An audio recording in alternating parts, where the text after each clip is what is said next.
تو بعض اوقات یہ کسی کے دل میں خیال آتا ہے کہ بھئی اللہ میاں نے شیطان پیدا ہی کیوں کر دیا خامخواہ، یہ ہمیں پریشان کرتا ہے، ہمیں غلط راستے پر ڈالتا ہے اور ہم سے گناہ کروا لیتا ہے، اللہ میاں نے کیوں پیدا کیا شیطان؟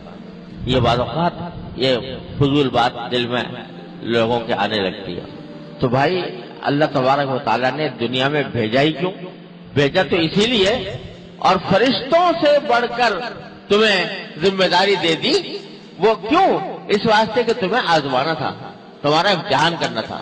تو امتحان کرنے کے لیے ایک مخلوق پیدا کر، اور آپ کہو کہ جی شیطان نے تو ہمیں ہلاکت پہ مبتلا کر دیا، برباد کر دیا۔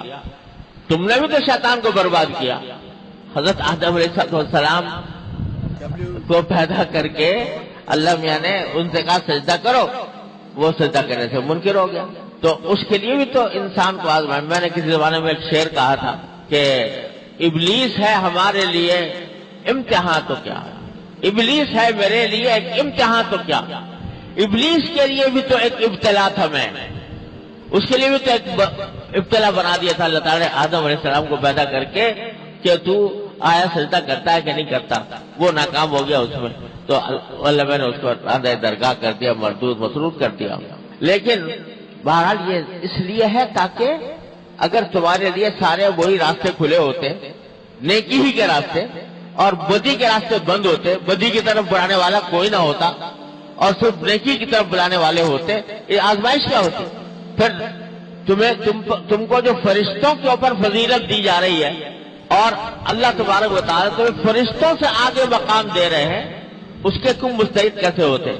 جبکہ تمہیں بدی کے راستے پر، برائی کے راستے پر لے جانے والی کوئی طاقت نہ ہوتی اور کوئی اس طرف لے جانے کے لیے ترغیب دینے والا نہ ہوتا، تو تمہیں فضیلت کیسے ہوتی حاصل ہوتی؟ امتحان کیسے ہوتا اور امتحان کے بعد فضیلت کیسے حاصل ہوتی؟ اس لیے پیدا کیا اللہ تعالیٰ نے۔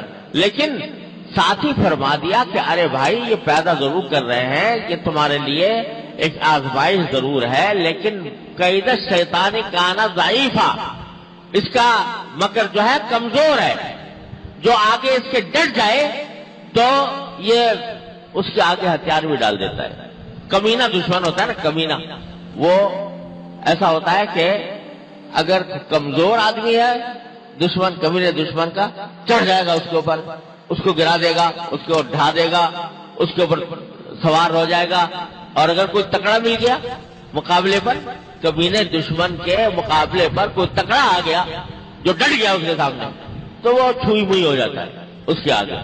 وہ متنبی نے مشہور شعر ہے اس کا کہ اذا انت اکرمت الکریم ملکتہ وان انت اکرمت اللئیم تمردا، اگر شریف آدمی کا اکرام کرو گے تو تم اس کے مالک بن جاؤ گے، وہ تمہارا غلام ہو جائے گا۔ شریف آدمی کا اگر اکرام کیا تم نے اور اس کے ساتھ اچھائی کی تو وہ اتنا تمہارا احسان مانے گا کہ تمہارا غلام بن جائے گا۔ وَإِنْ أَنْتَ أَكْرَمْتَ اللَّئِيمَ، اور کسی کمینے کا اکرام کر لیا تم نے تو تمردا، وہ سرکش بن کے تمہارے سر پہ سوار ہو جائے گا۔ یہ معاملہ شیطان کا، یہ بڑا کمینہ دشمن ہے۔